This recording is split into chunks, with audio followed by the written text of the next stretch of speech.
So what we're going to do right now, as I'm sitting outside of Quick Trip, which is my favorite gas station ever, is we're going to talk about this idea that the phone is for setting dates. And this is important because text is so fucking easy, right? The phone is so easy. We have these on us all the time. Everybody has one, so you can get a hold of anybody at any time as long as they're willing to pick up your phone call.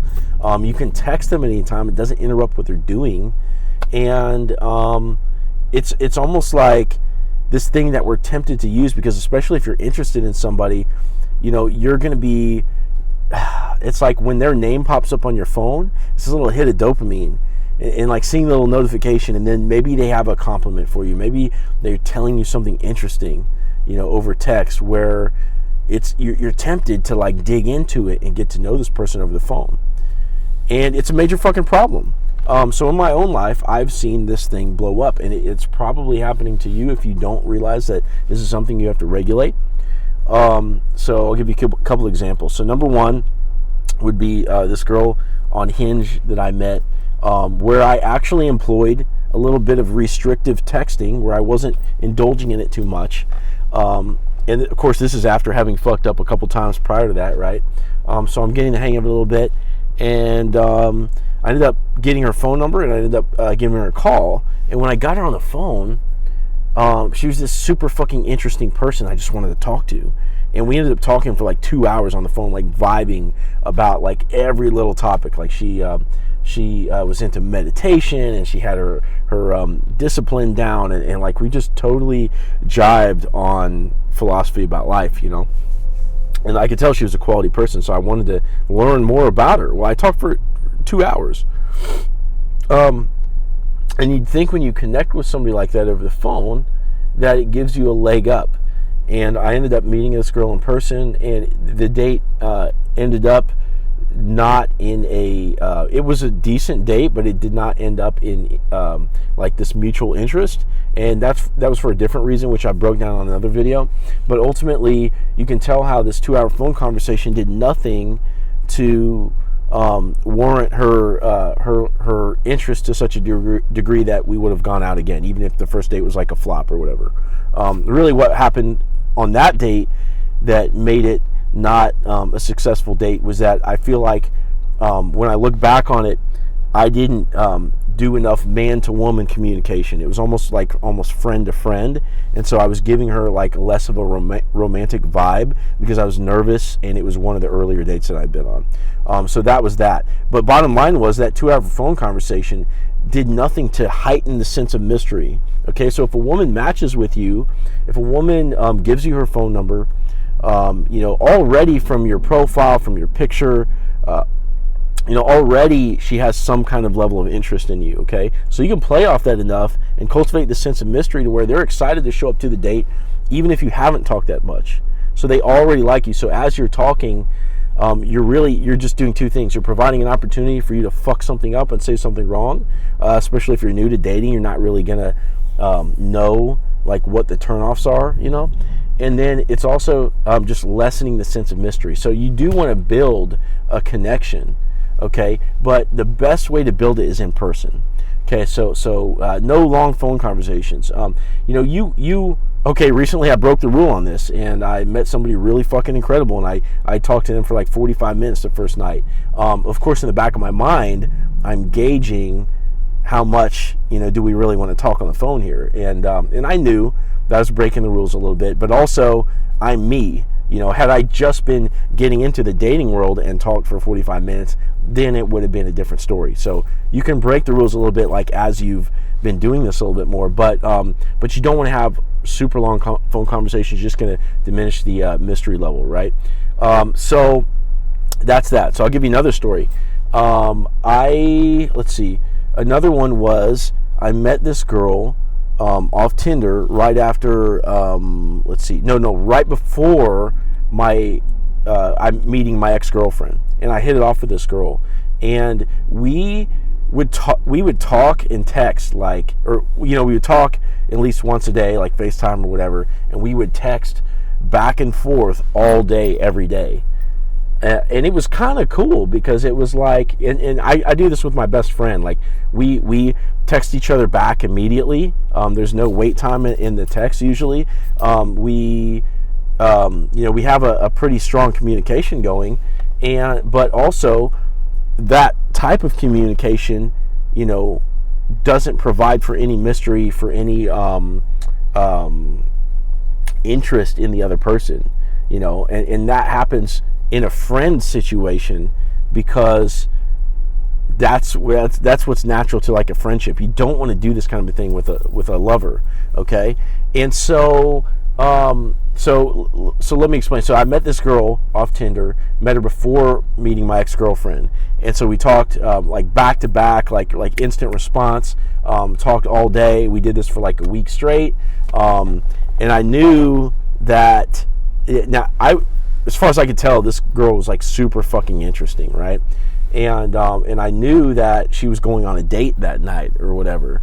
And so I think the next day I drove out to go see her because she lived a little bit further away, and we spent all day together. We walked around and stuff. Now, keep in mind, so this is like one of the earlier dates I'd been on. I was super fucking nervous to go meet her because I drummed it up so much over the phone communication that when it was time to be in person, there was so much at stake for me because I had already started to become attached to this person that I was so fucking nervous. It like took forever for me to like just chill out, and you want to go into a date with no expectations whatsoever. You want to feel relaxed. You want to feel like you've got other shit going on. If it doesn't go well, you don't really care.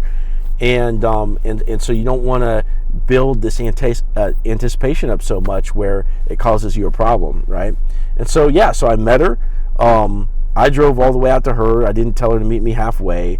We had talked so much, and keep in mind, the talking did kind of build somewhat of a connection or whatever, right? It meant something. But I went to go see her, so and I wasn't as relaxed.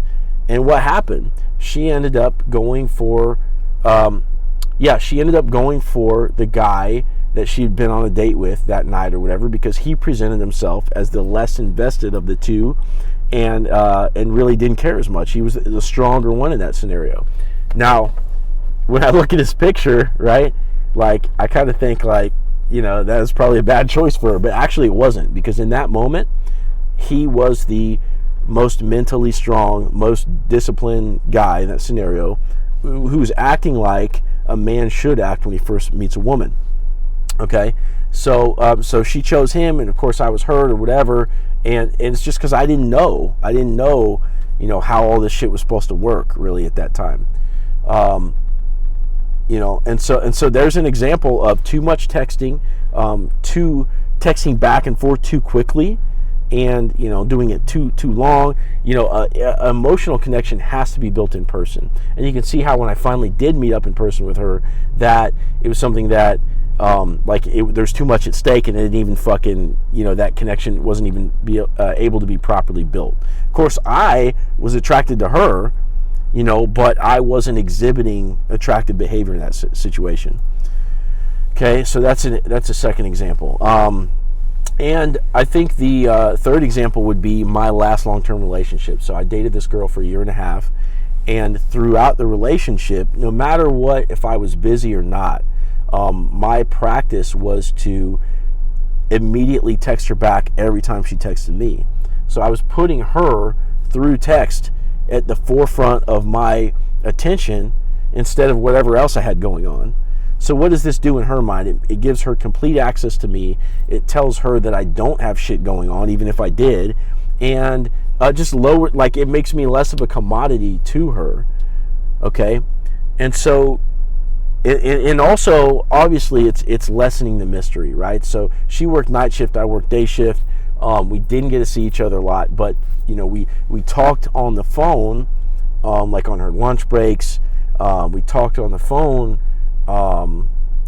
maybe a couple times a day, and we texted back and forth all the fucking time, and we just spent a lot of time together. And the electronic communication in between made it to where when we finally saw each other, like the mystery wasn't there, and the excitement wasn't there as much to where it should be. And this is something you have to cultivate in a relationship, because you live in close quarters with somebody.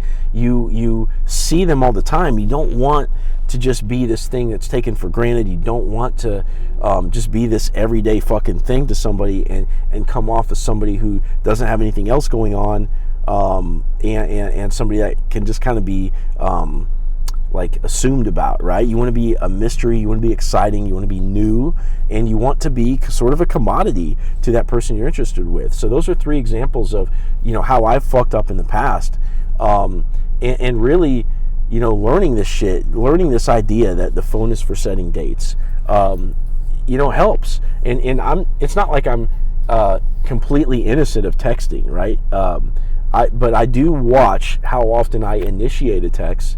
I do watch what is that other person's investment level, right? You don't want to be investing these huge long texts and the other person's just sending you back 1 or 2 liners. You know what I mean? And so you want to watch that investment level. Now, I think this is even more critical for guys, because women are, and people hate on the fact that I say this, but it's true. Women are emotional creatures, right? So they're going to respond in the moment to what they're feeling. And guy could be more logical, could be into like a really long-term discussion or whatever, but we could lose track of what the other person is feeling. And so I feel like it's better for a guy to be in control of the conversation, which means to initiate a little bit less, to invest a little bit less in the discussion, but it's all for the purpose of heightening the emotional spike that you're going to get when you finally get it in person.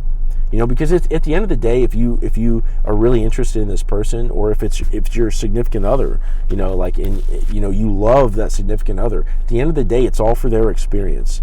You know what I mean? It's not that you want to give less to them over the phone. You want to talk to them. You want to get to know them. You want that connection, but you're preserving that sense of mystery and that sense of newness and that sense of excitement. So in person, you get the face-to-face contact. You get the face-to-face connection building, and you wither that down if you're texting too much and if you're on the phone too much. And so really a good rule of thumb is, especially when you're meeting people online and early on in those interactions, like a good rule of thumb is to probably let the female do almost all of the initiation, because when they're thinking about you, they're going to reach out. Well, you don't want to never initiate. There's going to be time. You always got to be thinking or always feeling what's going on, right, and responding to that. You don't want to give somebody the impression that you're not interested. And if you're initiating less, maybe on occasion you'll surprise them with a text and be like, hey, just thinking about you. I just want you to know that, something short, you switch it up a little bit, and maybe you're super communicative. Like, you let them know, like, you can kind of train the person you're with, and train's like a derogatory word, but you know what I mean? Like, you're teaching them to do certain behaviors. For example, let them know, like, hey, I love it when you text me, and that way what's happening is you're creating this dynamic where the female is reaching out as she feels like it, and then you respond to it in kind, so that it keeps you from ever doing too much. You know what I mean? And so it's all, at the end of the day, about the in-person shit, and you just kind of want to watch it, And if you just do what comes natural to you, chances are you're going to fuck it up. You're going to lessen the excitement, and when you see that other person, you want the excitement to be there, right? And so maybe if you're in a relationship, let's talk about that real quick. Maybe what you do is, don't text throughout the workday. Maybe you drop little, hey, thinking of yous every once in a while, but you switch it up. You don't leave it routine. And maybe, maybe you don't really talk during the workday. You save everything for the end of the workday. When you finally come home, see that person in the kitchen, you talk to them then, right? And then alongside that, if you're not getting a lot of communication throughout the week, then you should be planning really exciting dates for the weekend, right? And also, think about it. You're coming together in the bed at the end of the night too. Maybe not sex every night during the week, but there should probably be some like cuddling or something going on like that, which adds to it, right? So just think about all that stuff. Treat the phone as this tool for setting dates. texting is good. Obviously, in the beginning, you want to do a phone call to stand out, and maybe even FaceTime to like try to kind of weed out the person if they're going to be, you know, unattractive or have a negative personality or whatever. But use it as a tool instead of this use it as a tool for growing closer together instead of this tool for your in-depth communication. So I just want to share that today. And at the end of the day, guys, like it's all for growing closer together. That's the goal. So it takes restraint. It takes fucking restraint to like hold yourself back from like wanting to get to know that person and to share all these thoughts and feelings with them and even fucking compliment them and go wild, you know. But you can unbottle that when you finally see them. So that's it. Hope you all have a great Friday and a great weekend.